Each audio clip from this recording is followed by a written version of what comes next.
If you're trying to save time editing your podcast, or just want a smarter way to turn long conversations into snackable clips, you should definitely give Vizard a look. I recently finished episode 13 of my show and used this tool to handle most of the heavy lifting, which honestly cut my editing time way down. I want to walk you through what it does and why it might be the tool you reach for when you need to publish consistently without getting buried in post-production. First, let's talk about quality, because when I record, I want the absolute best audio and video I can get from my gear. Vizard isn't pretending to be a recording app, but it accepts those high-quality uploads and works perfectly with the separate tracks you capture. This flexibility is super important because the AI is only as good as the clean, high byte rate material you feed into the system. Okay, now for the part that totally sold me, the automated editing workflow. Vizard's auto-editing. Viral Clips feature is basically the Magic Clips concept taken several significant steps further. You just upload your long-form file or point it toward a cloud recording, and it automatically transcribes everything in the background. Then it intelligently scans the entire recording for moments that have high engagement potential, like funny reactions or clear punchlines. You even get to tell it the exact clip lengths you prefer, whether you want 0 to 30 seconds or something longer, like 60 to 90 seconds. It then generates a whole batch of ready-to-post short videos that you can quickly preview, tweak, and export. That functionality alone made my life so much easier by giving me a curated selection, instead of forcing me to hunt for moments manually. A lot of tools offer clip extraction these days, but there are 3 key areas where Vizard truly shines compared to others I've tried. The first is that the detection is actually context-aware, meaning it looks at the transcript and audio energy, not just loud noises or pauses. Second, the built-in captioning and formatting options are both incredibly robust and surprisingly quick to apply consistently. You can pick a caption style, tweak the fonts and colors, and maintain your branding across an entire batch of clips instantly. Third, the entire system is built with distribution in mind, allowing you to export clips or let Vizard handle the scheduling directly. Speaking of scheduling, the auto-schedule feature is an underrated but massive time saver for consistent posting. You simply set your desired posting frequency, like 3 shorts a week, and pick the platforms you want to target. Vizard will automatically place those clips into a posting queue that respects your chosen times and common best practice windows. If you're juggling a podcast, social accounts, and a full-time job, having that repetitive task automated seriously lets you stress less. The scheduler is even smart enough to respect content repurposing rules, so you aren't posting the same exact caption everywhere unnecessarily. The content calendar is where everything truly ties together into one central management view. It's the one place to see what's scheduled, move things around, preview captions, and even edit thumbnails before posting. Creators can easily drag and drop clips to new dates or batch edit captions across multiple posts in seconds. This central coherence is priceless when you are trying to keep a high-volume content pipeline humming smoothly. Now let me quickly show you roughly how the workflow looked for my recent episode upload.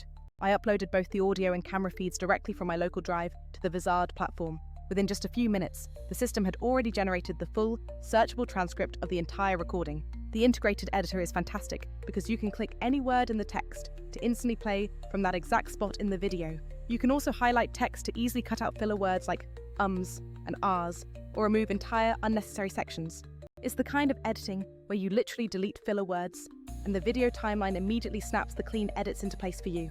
You also get access to options for automatic audio cleanup, like removing filler words or smoothing out your speech patterns. The Magic Mute feature is great for automatically silencing participants who are silent or on mute during the recording. For people who prefer to do their own detailed audio work, Vizard still allows you to download high-quality stems for offline editing. However, for those quick-turn episodes, I found the built-in audio fixes were more than adequate for professional results. Branding is handled effortlessly by uploading a logo, picking your established color palette, and saving it all as one preset. Once saved, you just hit apply, and Vizard attaches your watermark and consistent caption styles across every single clip in the batch. I found this dramatically faster than recreating the same caption layout for multiple different platforms in a separate design app. Furthermore, resizing content for different social platforms is trivial. Just hit a button to change from 16:9 to 9:16 vertical. You just rearrange the subject framing if needed, and Vizard re-renders all the clips in the new aspect ratio without fuss. This means no separate export projects or redoing all of your custom captioning work for different formats. A feature I kept coming back to was the dedicated batch clip review interface. Vizard generated a set of short, suggested clips and showed me exactly where each one came from in the original transcript. I could quickly preview each suggestion, make small trims right there, or even swap it out for an alternative tape. After approval, I could either export them immediately or push them directly into the posting queue for later distribution. This entire review process saved me easily measurable hours compared to manually chopping and trimming in a traditional video editor. For creators who repurpose one long episode into multiple shorts across a week or month, this system is an absolute game changer. You're probably wondering how this stacks up against the other popular content repurposing platforms out there. Many popular options promise similar features, but they often come with painful trade-offs that you need to be aware of. Some are very expensive, unless you happen to be on an enterprise-level plan, which isn't accessible for everyone. Others focus exclusively on the recording stage, or solely on the editing, meaning you still need another app for distribution. A few rely on very rigid templates that make it difficult to fine-tune captions or timestamps without significant extra work. I used Riverside before for local track recording, and it's excellent at capturing raw audio, but Vizard felt more tailored for scaling distribution. When it comes to automating multi-platform posting and smart clip extraction, Vizard felt much more specialized for this task. Also, many competitors lock their most important automation features behind their highest pricing tiers. Things like the smart clip generator, advanced scheduling, or multi-platform publishing are often restricted in other apps. Vizard's approach felt much more integrated, keeping clip discovery, quick edits, caption presets, resizing, and scheduling all in one unified place. Lowering that friction is critical when your main goal is simply getting good content out the door as fast as possible.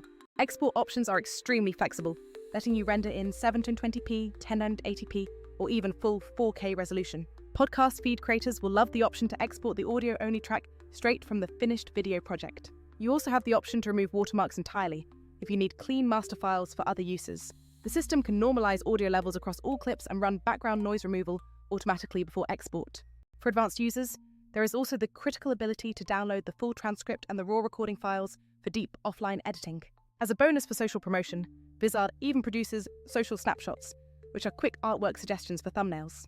This is a huge help if you simply don't want to spend time designing custom graphics from scratch for every single short. Something else I really appreciated is that Vizard isn't strictly limited to just podcast content. Any long-form video, like a webinar, a lengthy live stream, a lecture, or a detailed product demo, can feed into this pipeline. If you have a few hours of dense material, this automation is exactly what you need to create a month's worth of social media shorts. So is the entire system absolutely perfect right out of the box? Not quite, but it's very close. The AI sometimes suggests a clip that sounds great in isolation, but might need a tiny visual cue or intro to land perfectly on every platform. That's where a quick manual tweak in the editor comes in handy to polish up the final product. Also, if your content relies heavily on complex visual context rather than verbal hooks, you will want to review those clips carefully. You must ensure the visuals tell the whole story, even without the long-form introduction that the AI clipped away. But in my day-to-day practice, those minor edits are negligible compared to the massive amount of time I save overall. If you are making videos regularly and genuinely want to spend more time creating and less time cutting, this tool is worth a serious try. It is not a replacement for a human editor when you need truly cinematic-grade production work. That's important to note. However, for day-to-day content repurposing and building a consistent posting schedule, this is one of the first tools I now reach for. I highly recommend you give it a spin with one of your existing episodes today to see the power for yourself. Just upload a file, let it suggest those initial clips, and then try out the automated scheduler for a week. You might just find yourself with a whole week's worth of content done in the time it used to take you to finish just one edit. All right, I'm off now to record some more episodes and let Vizard handle all the tedious busy work for me. If you do end up trying it out, let me know in the comments how it goes. I'm genuinely interested to hear which clips it surfaces for you. Thanks for watching, and I will definitely see you all in the next video.